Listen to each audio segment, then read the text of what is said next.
mas'uuliyiinta maamulka gobolka Sool iyo kan caafimaadka ayaa ka qayb galay munaasabad lagu daahfurayay xarun caafimaad oo lagu magacaabo Tayasiir Medical Center taasi oo ah xarun caafimaad oo ka duwan xarumihii hore uga jiray magaalada Laascaanood ee xarunta gobolka Sool iyadoo ay yaalaan dhammaan qalabkii loogu talagalay in lagu la socdo xaaladda bukaanka kaasi oo mid casri ah baada caafimaadka gobolka Sool ayaa sheegay in xaruntani ay muhiim u tahay baahiyaha caafimaad ee ka jiray gobolka Sool marka aad ka hadlaysaan caafimaad ma jiro iyo gobolka uu baaba'ay waxa gobolka waxa ka furan MCH-yada marka la eego magaalada Laascaanood gudaheeda 5 MCH baa ka furan maalintii midkii wuxuu eegaa 20 qof waa 100 qof labada cusbitaal ee publiga ee Manhal iyo cusbitaalka Laascaanood min 40 qof baa booqda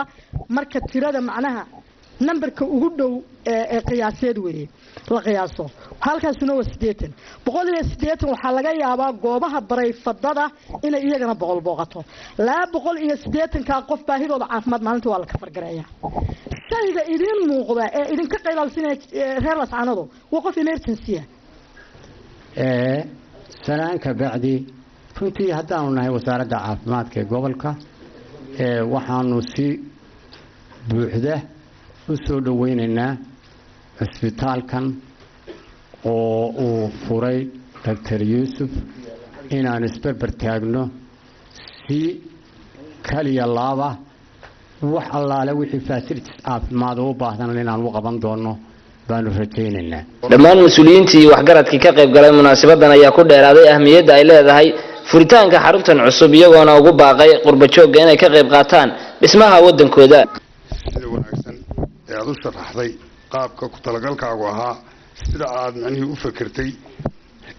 waa loo baahnaa waxaan filayaa maanta waxaad ka baxday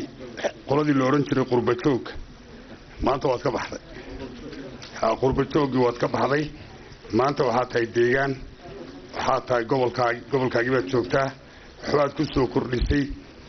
waxaanu idin ballan qaadaynaa cid kasta oo gobolkaa wax ku soo kordhinaysa oo warshad ku soo kordhinaysa oo dhakhtar ku soo kordhinaysa oo maxaa la yiraahdaa adeega arrimaha bulshada dadka ka dhaxeeya ku soo kordhinaysa waxa la wixii ay dhul u baahdaan anaga hayna waxaan filayaa saaka waxa inteena kulmisay ilaahay baa mahad iskale ina kulmiyay waxaanu isugu nimay xafladda daahfurka cisbitaalka uu inoo keenay Dr. Nuux Yaasiin Maxamed oo ah dhakhtar u dhashay deegaankan gobolka Sool inaynu soo dhaweyno marka ugu horeysa dhakhtarka iyo tiimkiisa gartay inay yimaadaan magaaladoodii ku soo noqdaan oo ay wax u qabtaan ilaahay baa mahad leh waa mahadnaqaya maamulaha guud ee Tayasiir Medical Center Dr. Nuux Yaasiin oo ah dhakhtar ka soo shaqeeyay wadamo badan oo caalamka ah haystana takhasuso kala duwan ayaa ka warbixiyay ujeedada uu furay xaruntan caafimaad waxa ugu weyn ee keenana wuxuu ahaa mar waqti anagoo jooga Dubai jooga ka shaqeeya ayaa waxaan imi dhulkan imi kadibna waxaan arkay dhibaatooyinka iyo baahiyaha ka jira dhulkeena ka jira wax badan inaan wax ka qabano xagga wacyigelinta lafteeda muhiim weeye waxyaalaha ugu muhiimsan ee maartay markaanu nimi baahiyaha ugu weyn ee aanu nimi gobolka dhakhaatiir way joogeen niman badan oo fara badan oo caafimaadkiina way joogeen laakiin bal in dhakhaatiirta haddii aanay haysanin aaladahan lagu garto ama diagnostic toolska la yiraahdo uu ka mid yahay shaybaarku iyo qalabka kaleba waa muhiim baahiyo badan oo inaga gobolkan ka jirana yani way jiraan shaybaarro way jiraan badan baa jira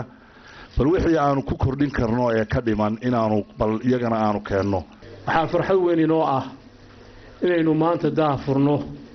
Tayasiir Medical Center oo Laascaanood ah oo dhakhtarkeena weyn Dr. Nuux Yaasiin oo iyo dhakhaatiirta kale la socota laga furayo waxaan u malaynayaa caafimaadku waa muhiim weyn hadalkana sideedaba hadii lagaaga horeeyo rayga kaaga horeeya aftahano iyo dhakhaatiir iyo aqoon-yahano iyo